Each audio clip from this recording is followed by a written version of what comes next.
Assalamualaikum warahmatullahi wabarakatuh. Asyhadu an la ilaha illallah wa asyhadu anna Muhammadur Rasulullah. Kaum dangu sadayana tepang deui sareng pun emang dina guaran Sirah Nabawiyah. Hayu urang sami-sami wangun ieu channel ku cara toel like sareng subscribe. Pamugi kasayan palawargi sadaya sing janten sampeureun jaga di yaumil jaja. Amin ya rabbal alamin. Supados tenyang kolong teng kana waktos mangga urang sami-sami kawitan bae ieu guaran wilujeng ngadangukeun. Gancangna carita Nabi Ibrahim kalih Azar duanana parantos dugi ka hareupeun wawangunan ma'abad. Didinya geus ngagimbung jalma-jalma anu baris ngalakonan ibadah dina poe eta. Nabi Ibrahim dipaparin kesempatan ku panata acara pikeun ngadakwahkeun agama anu dianutna. Paguneman Nabi Ibrahim jeung jalma-jalma anu aya di ma'bad, Allah Subhanahu wa taala netelakeun dina Al-Qur'an surah Al-Anbiya surah ka-21 di ayat 52 tug dugi ka ayat 73. Nu unggalna Bismillahirrahmanirrahim. Kalayan asmana Allah nu maha murah nu maha asih. إذ قال لأبيه وقومه ما هذه التماثيل التي أنتم لها عاكفون. Basa Ibrahim nyarita ka bapana jeung ka kaumna naon gunana ieu arca-arca anu ku arandika salawasna di aribadahan teh. قالوا وجدنا آباءنا لها عابدين. Maranehna ngajarawab kaula sararea nenjo yen bapak-bapak kaula sararea oge aribadah kadinya. قال لقد كنتم أنتم وآباؤكم في ضلال مبين. Ceuk Ibrahim sanyana arandika katut bapak-bapak arandika teh nya dina kasasaran anu tetela pisan. قالوا أجئتنا بالحق أم أنت من اللاعبين. Maranehna naranya naha andika datang ka kaula sararea teh kalawan hak atawangan ukur heuheureyan wungkul. قال بل ربكم رب السماوات والأرض الذي فطرهن وأنا على ذلكم من الشاهدين. Jawaban tapi ari pangeran arandika anu sabenerna mah nyaeta pangeran anu murbeng langit katut bumi jeung anu ngayugakeunana sarta kaula jalma anu nyakseni kana perkara-perkara eta. وتالله لأكيدن أصنامكم بعد أن تولوا مدبرين. Omongan sejerning ati demi Allah saestuna kaula rek nyieun tipu daya kana barhala-barhala arandika sabada arandika nyaringkah. فجعلهم جذاذا إلا كبيرا لهم لعلهم إليه يرجعون. Perak eta barhala teh ku Ibrahim diancurkeun nepi ka jadi remu parotong kajaba anu panggedena ti antarana supaya maranehna mikir nanya kanu panggedena teh.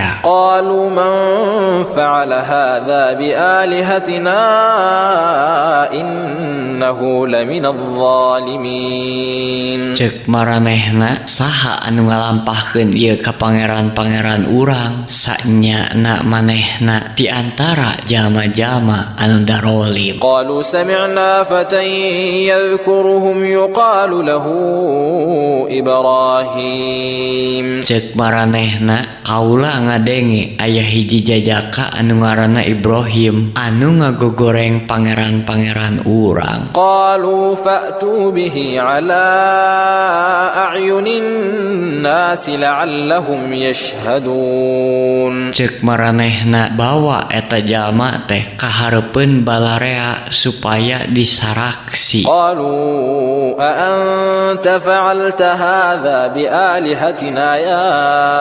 إبراهيم. Pok maranehna mariksa naha maneh anu ngalampahkeun kieu ka pangeran-pangeran kaula teh yeuh Ibrahim. قال بل فعله كبيرهم هذا فاسألوهم إن كانوا ينطقون. Jawab Ibrahim, sanyana anu migawe nama tuh nupang gede na geura taranyakeun wae ku Arandika kadinya lamun nya mah maranehna bari saeun ngomong. فرجعوا إلى أنفسهم فقالوا إنكم أنتم الظالمون.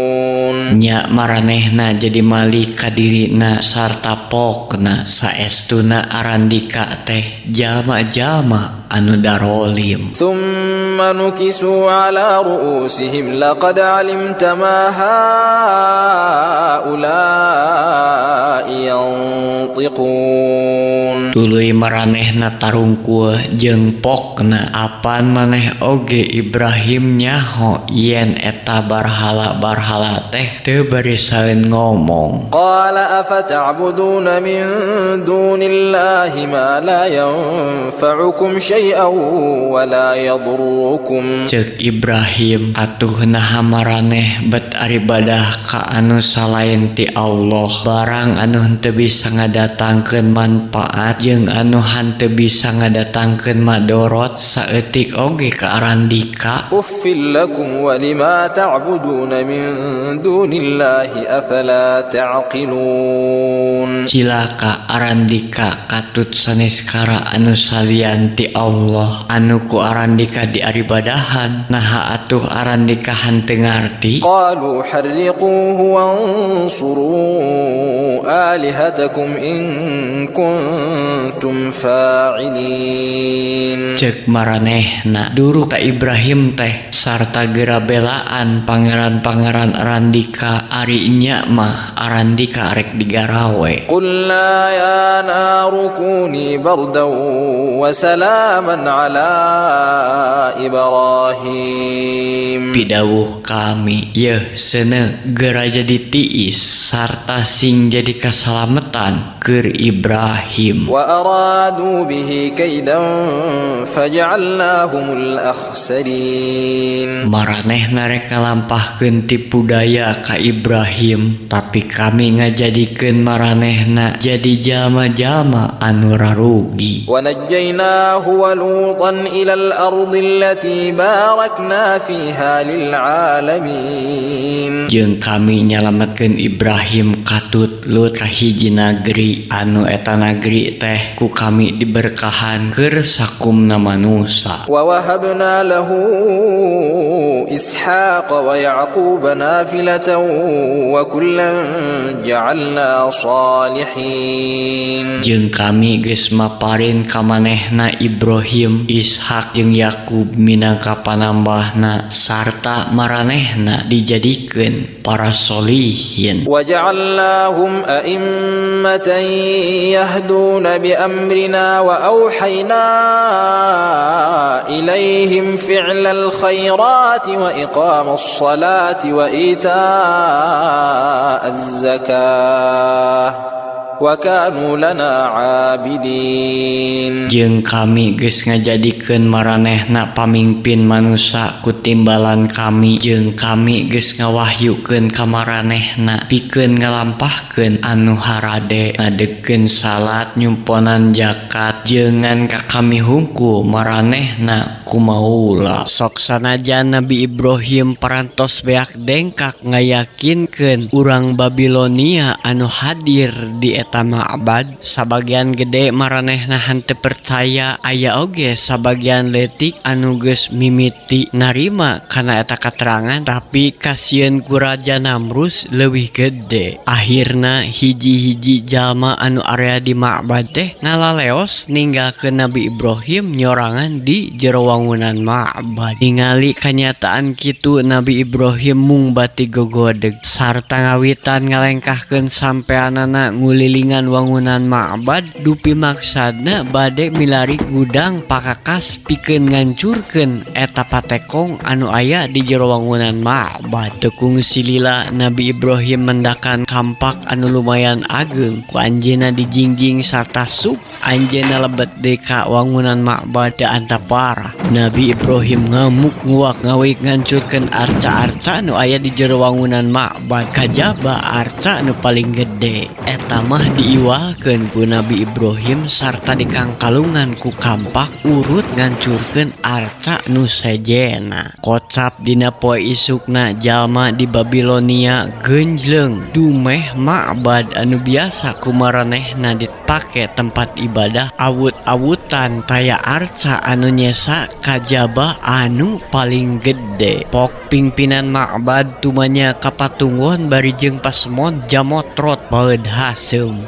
Patunggon ciki pok tepikeun saha anu geus wani ngalampahkeun kieu teh ha? Unyuk-uninga tutua wireh anu ngalakukeun ieu pagawean teh nyaeta Ibrahim teh putrana Ajar tukang nyeun patekong. Cik caritakeun kumaha anu sabener da patunggon tetek montong aya nu kaliwat. Nalika tutua ngantunkeun ma'bad sareng reng-rengan anu sanesna dinten kamari, Ibrahim mah teu mulang ka imahna. Manehna teras kukulilingan di sabudeureun ma'bad nepi ka antukna manehna meunang kampak asup deui ka jero ma'bad sarta kadenge sora cing baleledug. Ari barang diintip ku abdi teh sing horeng manehna teh keur ngamuk ngancurkeun patekong-patekong. Hapunten abdi henteu wantun nyegah da bubuhan abdi ge sieun ku Ibrahim teh. Mung sakitu keterangan nu tiasa didugikeun tetua. Bodoh tidak benar anjeun patunggon, tapi geus kejadian ayeuna mah coba cokot Ibrahim ka dieu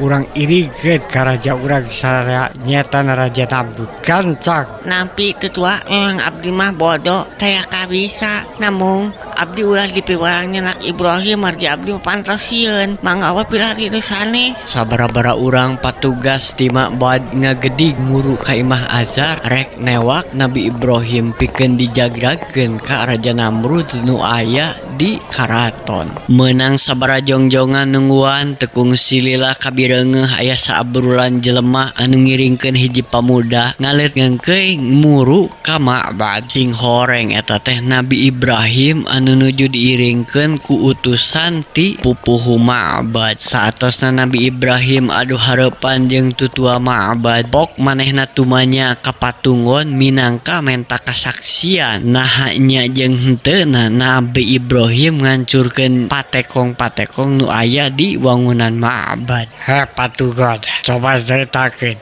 daha nya ieu jalmana anu ngacurkeun patekong-patekong teh. Laras kawulahan teh ieu Ibrahim teh anu kamari ngancurkeun patekong-patekong anu aya di jero ma'bad. Ibrahim, kami geus narima laporan ti jalma-jalma kaasup ti patunggon ngeunaan kalakuan anjeun kamari anu geus kumawani ngancurkeun sesembahan kami. Nakalnya eta teh. Nabi Ibrahim ngawalar naha bet nanya ka kaula, coba tanyakeun ka patung anu leuwih gede. Kapan ku urang kasaksi kampakna oge aya dina patung eta. Kurang ajar Ibrahim, kapan maneh oge jaho eta patung teh moal bisaeun bagerak komo deui ngancurkeun patung-patung anu sejen. Lajeng Kanjeng Nabi Ibrahim ngawalar deui, lamun memang kitu naha atuh ku aranjeun bet disembah. Panjawabanana geus aya di anjeun. Coba ku aranjeun pikir anu leuwih lantip lenyepan make ati anu paling jero. Kitu walaran Kanjeng Nabi Ibrahim dina mangsa harita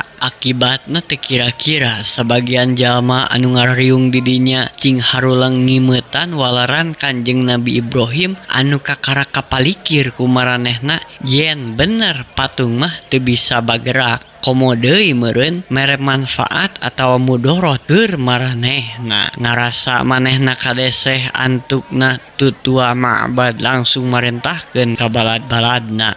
Batur-batur. Ayeuna keneh Ibrahim urang bawa ka raja urang iri geut pisararea pidang tu di ditu baris dihukuman ku Raja Namrud sesembahan urang. Hayo ini Ngadenge parentah kitu legedeut kabeh jalma anu aya di dinya kalebet Kanjeng Nabi Ibrahim ngalet geungkeuy ngabandalet muru ka karaton Raja Namrus. Kira-kira setengah jam abringan eta jalma-jalma lumampah akhirna cunduk kahareupeun karaton Raja Namrus. Didinya geus hempak merbayaksa ais pangampih karaton kawuwuh ku jalma-jalma anu geus ngadenge beja yen poe eta baris disogrogkeun kahareupeun Namrud Ibrahim anu geus jadi pangacau di ma'bad. Sanggeus kabeh sila kalayan rapih ngentep nying hareupan papanggungan anu di luhurna aya kursi nu biasa didiukan ku Raja Namrus. Tekung silila serelek bray gorden anu nutupan papanggungan muka sarta breh bae. Dina kursi geus anyecleu Raja Namrus anu dipapaesan ku inten jumanten mahkota anu kacida hurung herangna. Teu nunggu parentah deui kalayan rampak jalma anu area di dinya kabeh nyembah ka Raja Namrud iwal Nabi Ibrahim anu tetep ngadeg estuning taya karingrang mencrong seukeut kapal bah Raja Namrus. Ningali kanyataan kitu teu wudu Raja Namrus kacida ambekna kusabab kurang leuwih salila 40 tahun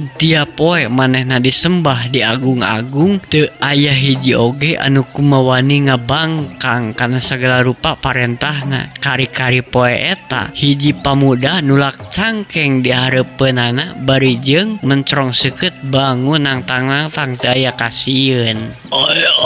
Hei, tutua ma'bad, saha eta mangkluk anu kumawani cucunga hareupeun Raja Namrud ha? Dewti balas kaula tu raja sesembahan. Dah ieu adu Nabina Ibrahim jalma anu geus jadi kakacauan di ma'bad di waktu kamari. Kitu kaula dut. Urang ajar. Nah bener bare harian kekacauan dia.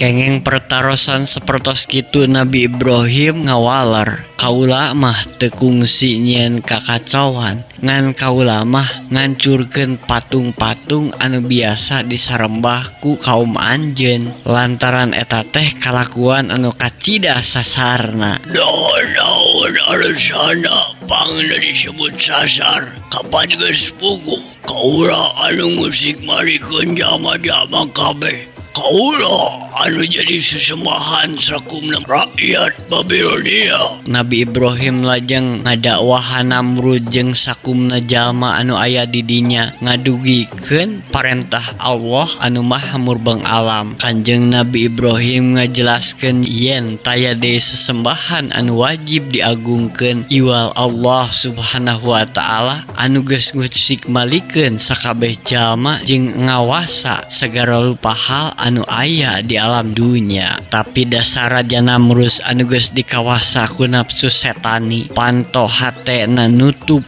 pikeun narima sagala rupa kahadean. Manehna keukeuh negreg ngaku-ngaku yen manehna saestuna sesembahan sakabeh jalma. Pamustunganana pok Raja Namrud cumarita deui.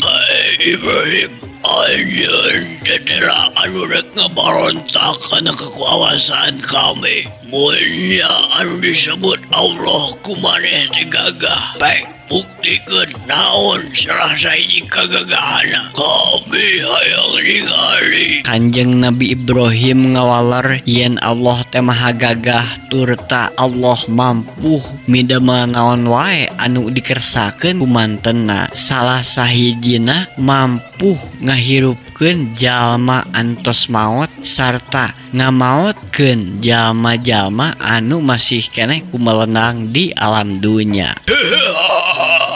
Ayo gitu mah kami gak bisa Ibrahim. Penggawa, coba kadi cokot itu jelema anu duaan. Tekung silila para pangawa Namrus geus ngajagrakeun dua jalma ka hareupeun Namrus. Teu tatapa sini harita keneh Namrus langsung mesat pedangna satahiu keplas glutuk. Namrus mateni jalma teu kicep teu peureuh deui hiji nyawa ngalayang pikeun ngabelaan kaangkuhanana. Tuluy Namrus marentahkeun ka para pembantuna supaya mere hadiah emas inten pikeun jalma anu hiji deui. Pok Namrus ngomong deui ditujukeun ka Kanjeng Nabi Ibrahim. Hai Ibrahim, dah geus kasaksi kumane yen bener kami geus bisa ngahirupkeun jeung maehan jalma. Nabi Ibrahim teu ngawalar kana pertanyaan ti Namrus. Margi sumping malaikat Jibril manggul piutus ti Allah supaya nangtang Namrus mindahkeun panon poe. Bari jeung kasumpingan Jibril teh teu katangen ku jalma sejen. Malaikat Jibril ngadugikeun parentah Allah anu eusina, "Heh Ibrahim, ieu jelema geus bedang kaliwat saking. Coba tangtang kumaneh di langit, ulah ditangtang di darat." Satutasna malaikat Jibril ngadugikeun pok Nabi Ibrahim ngadawuh deui ditujukeun ka Raja Namrus. "Heh Namrus, Allah nu Maha Kawasa mampu mindahkeun panon poe ti wetan ka kulon cik naha anjeun bisa." Kitu pok-pokan Nabi Ibrahim anu ditujukeun ka Raja Namrus. Raja Namrus teu bisa ngabantah atawa narima kana tantangan ti Nabi Ibrahim. Antukna, Penggawa, ulah cicing wae. Sangkarang harupkeun kana obak ganjang. teta tapasini deui gajleng sabara-bara urang penggawa kerajaan ngagarajeleng siap naliku ngabakutat Nabi Ibrahim sarta langsung digusur diasupkeun kana obak. Sedangkeun patugas-patugas anu sajena cuhcih ngabubarkeun masyarakat anu pasih keneh ngariung di hareupeun karaton Namrus. Saenggeus di hareupeun karaton taya jalma sejen kabeh ais pangampih karaton kumpul ngariung di Paseban Agung pikeun nyawalakeun tindakan saterusna nu baris ditibankeun ka Nabi Ibrahim.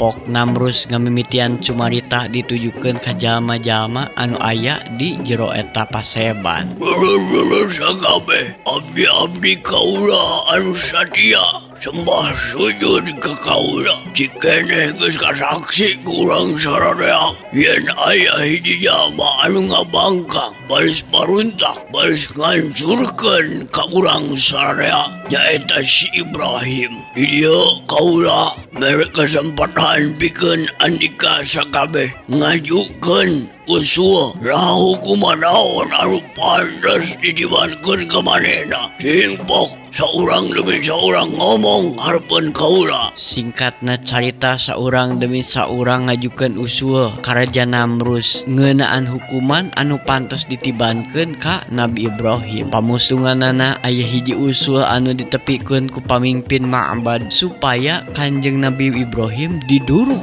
dina dudukan anu gede salila 3 poe 3 peuting. Dah gitu kaula dun. Usul anu kusim goring kapikir bugi bae tiasa ka aku.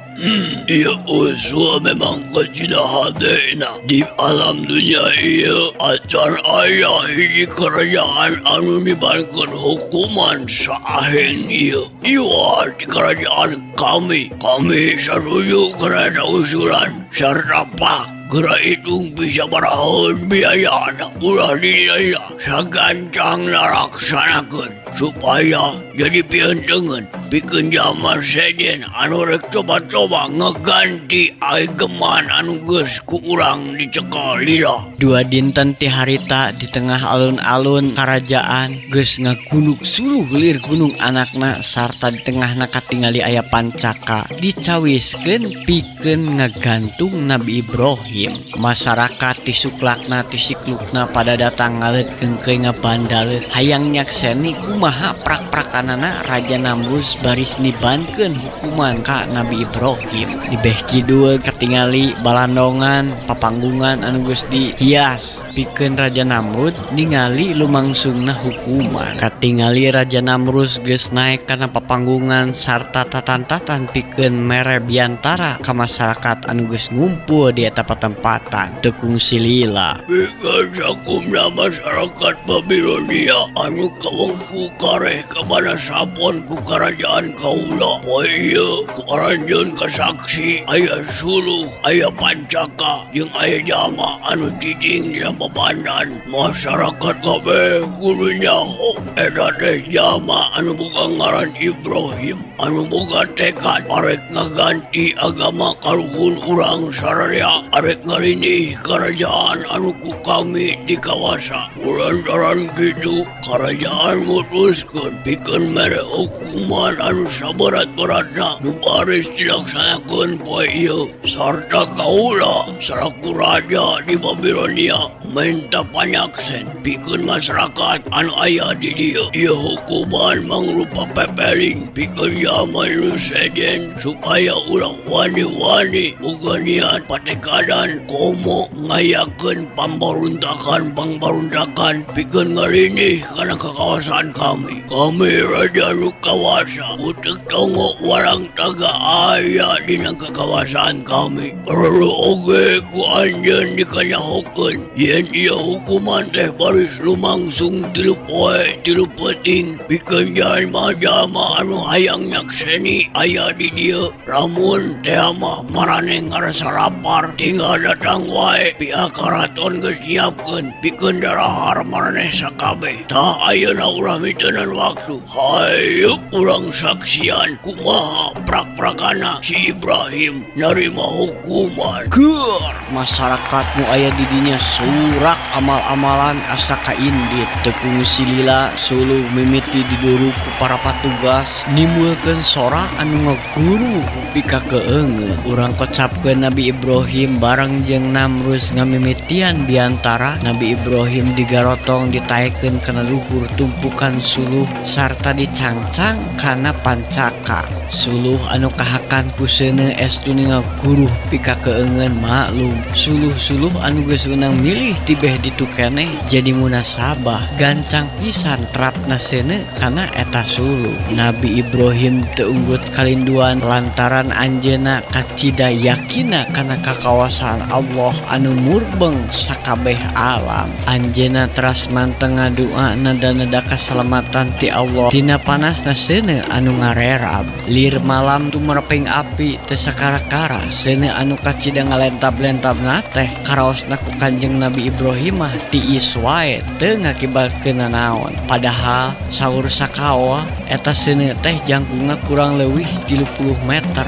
sarta lamun bae diluhureun eta seuneu aya ngaliwat manuk nu hiber kurang leuwih 10 meter tina pucuk seuneu. Manuk eta teh teu mangapulia langsung ragrag kaduruk garing beak dina jero eta durukan. Aya oge riwayat sejen anu nyarioskeun ayana cakca anu ngabantuan niupan eta seuneu supados langkung ngagugudag. Nya ti harita aya na sunah Nabi pikeun mateni cakcak saupamana aya di imah urang. Di sajen pihak Raja Namrus jeung usung esangna bear marah mae saruka bunga bari jeung marolong kana durukan anu keur meujeuhna ngagugudag. Pon kitu deui masyarakat Babilonia sawareh baraket serakan ngadon dahar bari jeung nyaksian durukan. Saeutik oge eueuh rasa watir ningali papada jalma anu keur nandang tungara. Bari jeung sungut-sungutna pinuh ku dahareun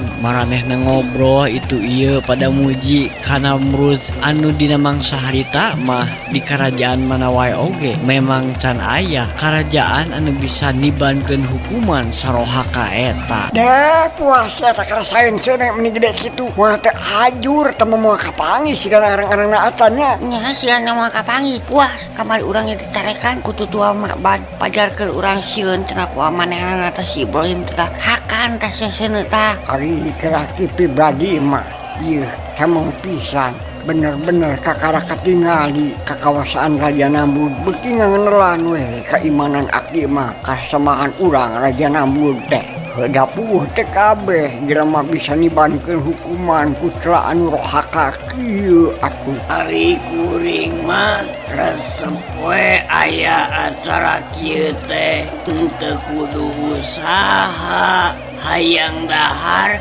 tinggal mentak ke karaton. Waktu terus rumahku mepende kalakuan jalma anu milampah nirca dina mangsa harita teu karasa. Berang kaganti ku peting kaganti ku berang nu antukna poe katilu geus tumiba. Eta mangrupakeun poe pamungkas pikeun nibankeun hukuman ka Nabi Ibrahim katingali seuneu anu tadina ngabubulak puluhan meter kiwari geus tinggal ruhaina. Saenggeus para patugas manjur-manjurkeun cai pikeun mareuman ruhai-ruhai anu nyesa robae masyarakat anu keur araya di dinya beuki ngangseg ka hareup bakat ku hayang sidik kumaha geletuk batu gejebur caina tina hasil eta durukan. Kabeh jalma nu aya di dinya nyangka yen Ibrahim teh baris tutung taya arang-arangna acan.